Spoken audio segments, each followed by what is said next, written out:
오늘 보실 하나님 말씀은 누가복음 19장입니다.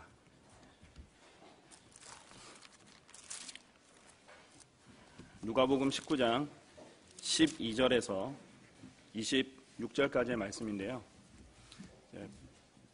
본문은 12절에서 27절이지만 봉독은 12절에서 13절만 하겠습니다.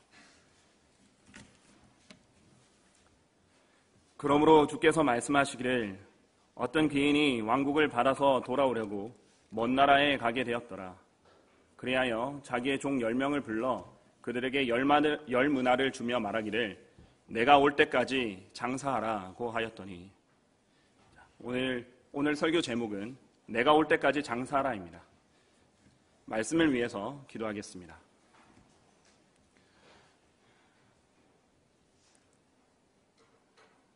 그 높고 높으신 하늘 보좌에서 이 낮고 낮은 땅 위에 내려오셔서 저희의 모든 죄를 값없이 담당해 주시고 피 흘려 주신 주 예수 그리스도로 인하여 주님께 모든 감사와 찬양을 드립니다. 주님, 저희가 받은 그 큰 은혜로 인하여 주님께 경배드리고 또 기도드리고 나아옵니다. 주님께서 이 시간 모인 성도들을 주님께서 축복해 주시고 특히 이 말씀이 전파될 때 말씀에 역사해 주셔서 말씀이 실제적으로 성도들의 마음속에 와닿게 해주시길 간구드립니다. 주님께서 이 전파되는 말씀이 이 시기에 가장 필요한 말씀이 되게 해주시길 간구드립니다. 이 말씀에 기름 부어주시고 지각을 열어주셔서 쉽게 이해할 수 있도록 도와주시옵소서. 모든 것을 주님의 손에 의탁드립니다. 마귀가 어떤 형태로든 방해하지 못하도록 지켜보여 주시옵소서. 곧 다시 오실 주 예수 그리스도의 이름으로 기도드립니다. 본문에 등장하는 열 문화의 비유는 마태복음 25장의 달란트의 비유와 함께 우리에게 많이 알려져 있는 비유입니다. 열 문화의 비유와 달란트의 비유는 비슷해 보이지만 서로 다른 비유입니다. 달란트의 비유는 천국을 다루며 문화의 비유는 하나님의 나라를 다룹니다. 달란트의 비유에는 3명의 종들이 등장하고요. 문화의 비유에는 10명의 종들이 등장합니다. 숫자 10은 이방인들의 수인데 열 문화를 10명의 종들에게 나눠주는 것으로 보아 이방인들과 관련이 있음을 알 수 있습니다. 또한 달란트는 유대인들의 화폐이고 문화는 영어로 파운드로서 이방인들의 화폐 단위입니다. 달란트의 비유에서 무익한 종은 지옥으로 가지만 문화의 비유에서는 지옥으로 가지 않습니다. 종합적으로 보면 달란트의 비유는 대환란 시대 유대인들이 대상이며 문화의 비유는 교회 시대의 그리스도인들이 대상인 서로 다른 시대의 다른 대상에게 주어진 다른 비유인 것입니다. 문화의 비유에서 독특한 것은 달란트의 비유에서는 주인이 각자의 능력에 따라 금액에 차등을 두고 나눠준 반면 문화의 비유에서는 10문화를 10명의 종들에게 한 문화씩 동일하게 나눠주었다는 것입니다. 모든 그리스도인들에게 동일하게 맡겨진 것, 그것은 재능이나 은사도 아니고요. 사회적인 위치나 기회나 자유의 정도나 지적 능력도 아닙니다. 모든 그리스도인들에게 공통적으로 맡겨진 것은 예수 그리스도의 복음입니다. 아무리 위대한 그리스도인이라고 해도 갓 거듭난 그리스도인보다 더 많은 복음을 받을 수 없습니다. 사도 바울이 주님께 위탁받은 복음은 약 2000년이 지난 우리에게도 동일하게 전달된 것입니다. 하지만 이 복음을 어떻게 사용할 것인가는 완전히 다른 문제입니다.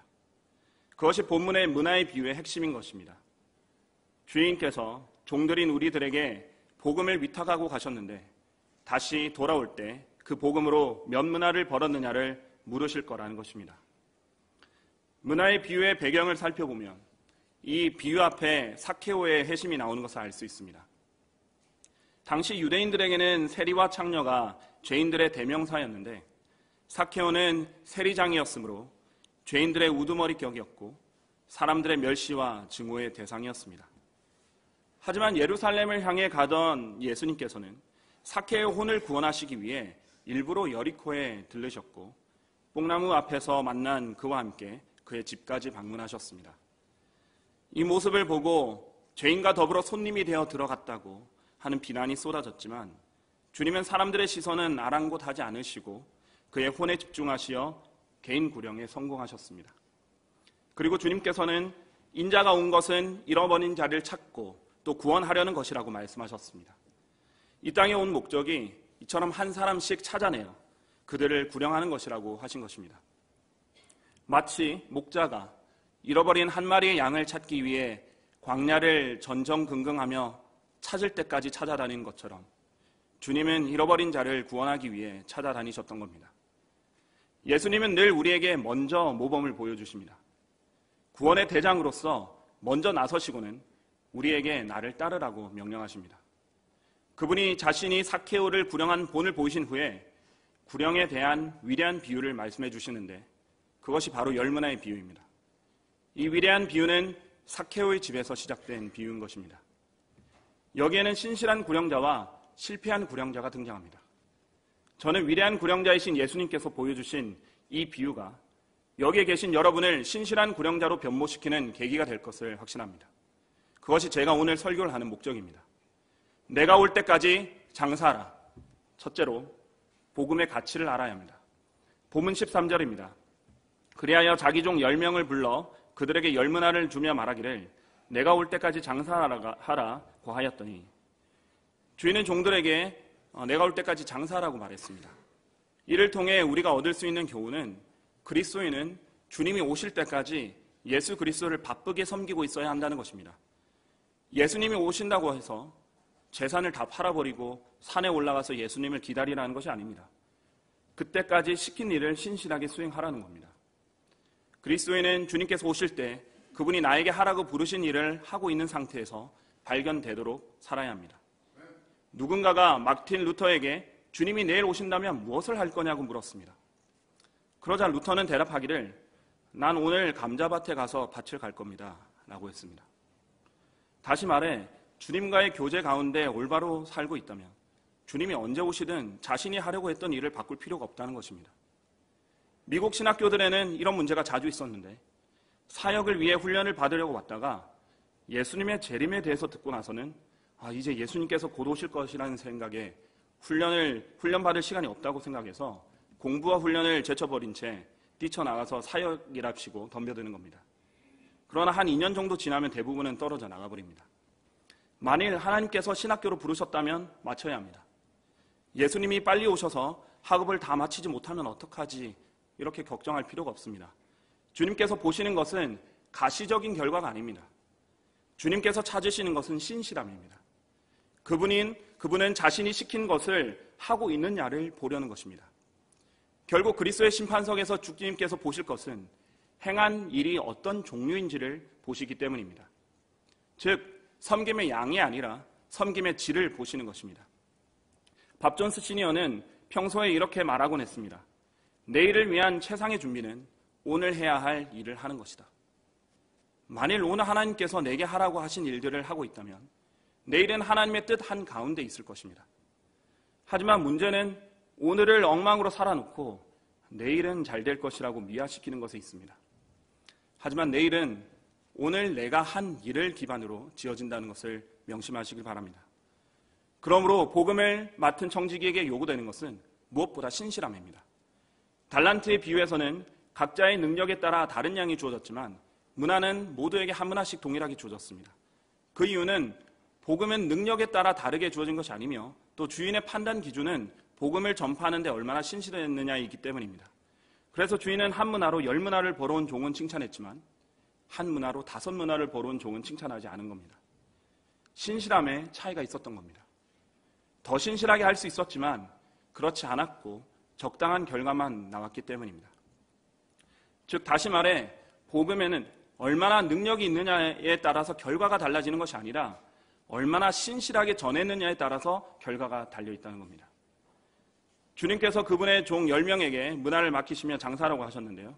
장사란 이익을 얻으려고 물건을 사서 파는 일을 말하므로 장사를 하려면 가지고 있는 돈을 사용해야 합니다. 돈을 쓰지 않으면 돈을 벌 수 없듯이 우리가 가지고 있는 복음은 반드시 사용해야 하는 겁니다. 그러므로 우리는 복음의 장사꾼들입니다. 그리고 장사꾼들은 돈을 벌기 위해서는 어딘든 가고 뭐든지 하는 사람들입니다. 제가 솔로몬 제도라는 오지로 갔을 때 놀라운 일이 있었습니다. 세상에서 가장 가난한 나라 중 하나이며 관광객들도 찾지 않는 태평양 속 작은 섬나라인데 그곳에서 다른 상점보다 좀 더 커 보이는 어느 상점을 들어갔는데요. 귀에 익숙하면서도 독특한 소리가 들려왔습니다. 그래서 가게 주인을 쳐다봤더니 중국인인 겁니다. 그래서 처음 보는 동양인이라 신기해서 거듭 물어봤는데 돈 벌려고 몇십 년 전에 가족들과 함께 왔다고 했습니다. 그리고 보니 종업원들도 다 중국인들이었습니다. 예로부터 세계 3대 상인의 유대 상인, 중국 상인, 아라비아 상인이 있다고 하지만 중국인들의 돈을 벌기 위한 집념에 놀라지 않을 수 없었습니다. 이게 장사꾼의 자세입니다. 수익을 낼 수 있다면 어디든지 가서 무슨 일이든 하겠다는 겁니다. 아무튼 주인은 종들에게 장사라고 했는데 독특한 점은 본문 17절에서 복음을 전하는 일을 아주 작은 일이라고 했다는 것입니다. 주인은 종들에게 나라를 다스리라거나 재판을 하라거나 군대를 통솔하라는 것 같이 아무나 할 수 없는 대단한 일을 맡기신 것이 아니라 구원받은 사람은 누구나 할 수 있는 복음을 전하는 일을 맡기신 겁니다. 이 일은 전하기만 하면 되는 단순한 일입니다. 소경이라도 말로 전할 수 있고 벙어리라도 글로 전할 수 있는 일입니다. 에스겔서 3장 11절에서 하나님께서 명령하셨습니다. 가서 그들이 듣든지 그만두든지 간에 그들에게 고하고 그들에게 이르기를 주 하나님께서 이같이 말씀하신다 하라. 만일 우리의 임무가 듣기 싫어하는 사람도 듣게 만들라는 것이었으면 어려운 일이었을 겁니다. 만일 우리의 임무가 듣는 모든 사람을 구원받게 만들어야 했다면 아주 어려운 일이었을 겁니다. 그러나 우리에게 맡겨진 것은 그들이 듣든지 그만두든지 간에 가서 전하는 겁니다. 이처럼 우리가 복음을 전하는 것은 신실하기만 하면 수행할 수 있는 간단한 일이지만 우리가 전한 복음 그 자체는 엄청난 가치를 지녔습니다. 우리 하나님의 핏값으로 이루어진 귀한 것입니다. 그렇기 때문에 주인이 돌아왔을 때 신실하게 장사하여 한 문화로 10문화를 벌은 종을 매우 기뻐하며 다음과 같이 말했습니다. 잘하였다 착한 종아, 내가 아주 작은 일에 신실하였으니 10성읍을 다스리는 권세를 가지라. 비록 이 일이 세상에는 어리석은 것처럼 보이고 썩은 생선 냄새를 풍기는 것처럼 사망의 향기를 풍기는 천박한 일처럼 보일지라도 주인에게는 달랐던 것입니다. 주인이 그 종에게 자신의 왕국에서 10개의 성읍, 곧 10개의 도시를 통째로 주어 다스리게 할 만큼 온 우주의 주인께서는 그 무엇보다도 중요하게 여기셨던 겁니다. 얼마나 감격스러운 일인지 모릅니다. 원래 종은 주인이 시키는 일을 하는 것이 당연한 의무입니다. 주인이 시키는 대로 섬겼다고 해서 주인이 고마워할 일도 아닙니다. 누가복음 17장에서는 예수님께서 종은 어떻게 섬겨야 하는가에 대해서 설명해 주시는 장면이 나옵니다. 종이 밭도 갈고 가축도 치고 열심히 일하고 집으로 돌아왔는데 주인이 가서 앉아 먹어라 이렇게 하시겠습니까? 그렇지 않습니다. 오히려 그 종에게 내가 먹을 동안 음식도 나르고 서빙도 하고 옆에 서서 대기하라고 말할 겁니다. 그런데 예수님께서는 종이 그렇게 했다고 해서 주인이 종에게 고맙다고 하겠냐고 물어보셨습니다. 이 질문에 대한 예수님의 답은 이것입니다. 나는 그렇게 생각하지 아니하노라. 그러므로 너희도 그와 같이 너에게 명령한 모든 일을 하고 나서는 우리는 무익한 종들이라. 우리가 해야 할 일을 하였을 뿐이라고 말하라고 하셨습니다. 그렇습니다. 우리는 무익한 종입니다. 종은 열심히 섬겼어도 마땅히 해야 할 일을 했을 뿐입니다. 그런데 주님은 우리를 위해 감당할 수 없이 큰 보상을 준비해놓고 계신 겁니다. 그런데 이뿐이 아닙니다. 종이 주인에게 무익한 종이라고 한 이유는 엄밀히 말해서 우리들은 정말로 주님께 무익한 존재이기 때문입니다. 우리는 하나님께 이익을 끼쳐드릴 수 있는 존재가 아닙니다. 우리가 가진 모든 것은 이미 하나님께서 주신 것이고 아무리 섬겨도 그 이상을 드릴 수 없습니다. 솔직히 이 낮은 땅에서 개미 같은 우리가 무엇을 한들 셋째 하늘에 계신 전능하신 하나님께 무슨 유익이 있겠습니까? 그런데 이 문화의 비유에서는 우리가 주님께 유익한 존재가 될 수 있다고 말씀하시는 겁니다. 우리가 주님께 이윤을 남겨드릴 수 있는 겁니다. 주님께서 친히 피 흘려 이루어주신 복음을 우리가 신실히 전파하면 됩니다. 우리가 복음으로 구원하는 한 명의 혼은 그 가치가 영원합니다. 그 사람은 영원토록 살면서 영원히 하나님을 찬양할 겁니다. 영원히 주님을 섬길 겁니다. 이 무익한 종이 우리를 위해 피 흘려 주신 주님께 유익을 끼쳐드리는 일을 할 수 있는 겁니다. 바로 복음 전파를 통해서 일을 할 수 있습니다. 주님께서 복음 전파를 얼마나 귀하게 여기시는지를 알 수 있습니다. 그리스도의 심판석에서도 우리가 받는 세 가지 보상인 금, 은, 보석 중에서 두 가지는 복음 전파와 관련되어 있습니다. 구속을 상징하는 은은 복음을 전할 때마다, 구원받은 사람을 상징하는 보석은 혼을 이겨올 때마다 쌓입니다. 또한 하나님께서 구령자에게 면류관도 마련해 두시고 계셔서 신실한 구령자들에게 자랑의 면류관을 수여하실 겁니다. 본문에서 열문화를 번 종에게 주시는 열성읍, 즉 천년 왕국에서 통치할 땅도 복음을 신실하게 전하는 사람에게 주시는 겁니다. 하나님 참으로 복음을 귀하게 여기시어 자신의 종들이 단순히 명령에 복종함으로 전하는 것뿐만 아니라 기쁨과 기대하는 마음으로 더 많이 전파하기를 원하시는 겁니다. 하나님께서 이 귀한 복음을 우리에게 맡기셨는데 그리스도의 대사들이라고 불러주셨습니다. 그런데 우리가 하나님을 실망시켜 드려서야 되겠습니까? 주님께서 곧 오실 터인데 주님께서 오실 때까지 신실하게 복음을 전해야 할 것입니다. 내가 올 때까지 장사라. 둘째로 복음 전파에 신실하지 않은 종은 악한 종입니다.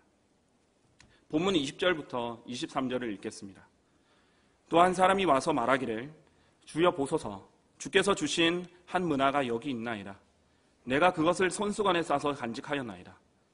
당신은 엄격한 분이시기에 내가 당신을 두려워하였으니 당신은 두지 않았던 것에서 취하시고 또 심지 않았던 것에서 거두시는 분이시니이다 라고 하니 주인이 그에게 말하기를 악한 종아 내 입에서 나오는 말로 내가 너를 심판하리라.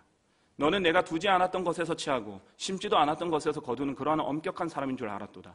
그렇다면 너는 어찌하여 내 돈을 은행에 맡기지 아니하였느냐. 그랬더라면 내가 와서 이자와 함께 원금을 청구하였으리라고 하더라. 이 악한 종은 아예 복음을 싸서 손수건에 싸두고 사용하지도 않았던 사람입니다. 그러면서 그는 하나님이 두려워서 그랬다고 변명을 합니다. 하나님을 두려워하는 것은 좋은 겁니다. 바울은 하나님을 두려워함으로 거룩함을 온전히 이룰 수 있다고 했습니다. 그러므로 하나님을 바르게 두려워하는 것은 선한 길로 인도하지 악한 길로 인도하지 않습니다. 이 종이 자기가 하나님을 두려워한다고 말한 것은 주인을 향한 쓴뿌리가 있는 불평에 불과합니다. 종은 주인이 엄격하다고 했는데 주인이 자기에게 너무 과도한 것을 요구하고 있으며 불합리하다고 따지는 겁니다. 그리고는 오히려 하나님이 두지 않았던 것에서 취하려 하고 심지 않았던 것에서 거두려고 한다고 하나님을 고소하고 있습니다. 다시 말해 그는 이렇게 따지고 있는 겁니다. 주님은 제가 복음을 전할 환경도 주지 않았으면서 도대체 뭘 바라십니까? 맨날 야근하는 직장에서 밤새 근무하는데 제가 어떻게 복음을 전하겠습니까? 무슨 월급이라도 많았으면 말을 안 합니다. 월급도 쥐꼬리만 해서 근근히 먹고 사는데 제가 어떻게 복음을 전하겠습니까? 이렇게 주님을 고소하는 겁니다. 그런데 주인은 그런 분이 아니셨습니다. 그에게 소중한 복음을 종에게 맡길 만큼 그를 믿었습니다. 그가 하나의 문안만 더 벌어왔다면 최소한 2개의 도시를 다스릴 권한을 주시려고 생각하셨습니다. 하나님께서는 그의 말로 그를 심판하셨습니다. 그렇다면 내 돈을 은행에라도 맡겨서 이자를 받아야 하지 않겠냐고. 그러면서 그의 문화를 빼앗아 10문화를 가진 사람에게 주셨습니다. 여기서 그에게 주신 것은 한 성읍이 아니라 한 문화였습니다. 10문화를 가진 사람에게 복음을 전할 기회들과 지혜들을 더 주시는 겁니다.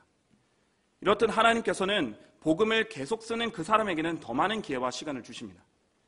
본문 26절에서는 가진 사람은 받을 것이지만 갖지 못한 사람은 가진 것마저도 빼앗기리라라고 말했습니다. 이것이 바로 영적 부익부 빈익빈입니다. 씨 뿌리는 자의 비유에서도 씨가 길가와 돌짝밭과 가시떨기와 좋은 밭에 이렇게 4가지에 떨어지지만 새 마음밭에서는 아무런 열매도 맺지 못하고 오직 한 마음밭에서만 30배, 60배, 100배의 풍성한 열매를 맺었습니다. 그는 정말로 악한 종이었습니다. 잠언 24장 11절에서 12절입니다. 만일 죽음으로 끌려가는 자들과 살해될 자들을 구해주는 것을 삼가고 말하기를 보라 우리가 그것을 알지 못하였다 할지라도 마음을 감찰하시는 분이 어찌 주시하지 못하시겠으며 내 혼을 지키시는 분이 어찌 그것을 알지 못하시겠느냐. 그분께서 각자의 행위에 따라 보응하지 않으시겠느냐. 그리스도인들은 죄인들이 지옥에 갈 것을 알고 있습니다. 구원받은 그리스도인인 구원받지 않은 죄인들이 지옥에 가는 것을 몰랐다고 변명할 수 없습니다. 왜냐하면 그가 구원받았을 때 자신이 지옥에서 구원받은 것을 알았기 때문입니다. 그러나 그 복음을 전하지 않는 이유는 나 몰랐다고 애써 외면했기 때문입니다. 하지만 아무리 변명해도 그의 마음을 감찰하신 하나님을 속일 수는 없습니다. 하나님은 분명히 우리가 죄인들이 지옥에 갈 것을 안다는 사실을 아십니다. 예수님은 피를 쏟으시며 십자가에서 뜨거운 햇빛 아래 6시간을 매달려 계셨습니다. 예수님은 혼들을 구원하기 위하여 지옥을 경험하시면서도 끝까지 우리를 생각하시며 견디셨습니다. 그 엄청난 값을 치르시며 우리를 구해주셨는데 우리가 지옥에 가는 사람들 보면서도 외면할 때 예수님께서 얼마나 가슴을 치며 안타까워하시겠습니까? 아마 우리 안에 괴로워하시고 신음하시면서 이렇게 말씀하실 겁니다. 야, 저 사람한테 가서 말해라. 저 혼에 가서 전해라. 복음을 전하면 저 혼이 지옥에서 구원받을 수 있다. 여러분 안에서 이렇게 외치시는 주님을 생각해 본 적 있으십니까? 1964년 뉴욕에서는 미국 전체를 떠들썩하게 한 사건이 있었습니다. 사건의 전말은 이러했습니다. 3월 13일 금요일 밤에 한 여성이 기가하다가 아파트 앞에서 괴한에게 칼을 찔려서 큰 소리로 구조 요청을 합니다. 소리를 들은 아파트 주민들은 불을 켜고 여자를 보지만 아무도 내려오지 않고 다만 한 사람만이 그 여자를 내버려 두라고 소리 질렀습니다. 범인은 도망을 쳤고 여인은 칼에 찔린 채로 어느 가게 앞에 드러누웠습니다. 그러자 그 범인은 다시 나타나서 여인의 몸을 예리한 흉기로 난자했습니다. 그러자 다시 여인이 소리를 질렀고 또다시 아파트 불이 켜지자 범인은 도망을 갑니다. 여인은 힘겹게 자신의 아파트 건물 복도로 걸어갔지만 아무도 도와주러 나오지 않았고 범인은 다시 나타나 그 여인을 강간했습니다. 결국 그 여인은 죽게 됐는데 모든 것이 고작 35분 만에 일어난 일이었습니다. 집에서 불을 켜고 여인이 살해당하는 장면을 목격한 사람은 총 38명이었고 그녀가 죽을 때까지 방관만 한 것입니다. 에스겔서 3장 18절입니다. 내가 악인에게 말하기를 너는 반드시 죽으리라고 할 때 너가 그에게 경고도 주지 아니하고 그 악인에게 그의 악한 길에서 떠나라고 경고하여 그의 생명을 구하라고 말하지도 아니하면 바로 그 악인은 그의 죄악 가운데서 죽을 것이나 나는 너의 손에서 그의 피를 요구하리라. 여러분에게는 예수님의 귀한 피를 흘려 이루신 복음이 있다는 사실을 잊지 마시길 바랍니다. 복음을 전하지 않는 사람은 단순히 게으른 사람이 아니라 지옥에 가는 것을 알면서도 사람을 방관하는 방관자이며 예수님의 은혜를 잊어버린 악한 사람이라는 사실을 잊지 마시길 바랍니다. 내가 올 때까지 장사하라. 셋째로, 신실한 종들은 어떻게 복음을 전했는지 살펴보겠습니다. 먼저 신실한 복음 전파자는 때를 얻든지 못 얻든지 항상 대비하는 사람입니다. 신실한 종의 대명사인 사도 바울은 디모데후서 4장 2절에서 복음 전파의 비결을 알려줍니다. 너는 말씀을 전파하라. 때를 얻든지 못 얻든지 항상 대비하라. 여기서 항상 대비하라는 말은 영어로 즉각적으로 라는 뜻의 be instant라는 말입니다. 전자레인지에 돌려먹는 인스턴트 음식에서 나오는 그 인스턴트와 같은 말입니다. 그러므로 때를 얻든지 못 얻든지 항상 대비하는 종은 마치 복음의 5분 대기조처럼 항상 대기하며 기회가 왔을 때 바로 복음을 전할 수 있는 종인 것입니다. 이를 위해서는 복음을 전할 준비가 되어 있어야 됩니다. 그래서 에베소서 6장의 전신갑옷에서는 화평의 복음을 신으라고 하지 않으시고 화평의 복음을 준비한 것으로 너희 발에 신으라고 말씀하시는 겁니다. 화평의 복음을 전하는 데 있어서 준비가 되어 있어야만 혼을 두고 마귀와의 전투를 벌일 수 있는 것입니다. 잭 하일스는 준비되어 있는 구령자였습니다. 그는 대상과 상황에 맞게 복음을 전할 수 있는 사람이었는데요. 하루는 결혼기념일이 다가오자 아내에게 주일 꽃을 사러 꽃집에 갔습니다. 그리고 꽃집 주인에게 이렇게 물었습니다. 샤론의 장미 있습니까? 꽃집 주인은 놀라서 물었습니다. 뭐라고요? 그는 다시 말했습니다. 샤론의 장미 있냐고요. 그러자 주인은 당황하며 우리 집에는 빨간 장미도 있고 노란 장미도 있고 하얀 장미도 있는데 이렇게 하자. 이렇게 그 잭 하일스는 아니요, 샤론의 장미를 원합니다. 이렇게 말했습니다. 그러자 주인은 저는 샤론의 장미를 들어본 적이 없는데요 라고 대답하자 잭 하일스는 그래요? 그럼 제가 알려드리죠 라고 말하며 복음을 전했습니다.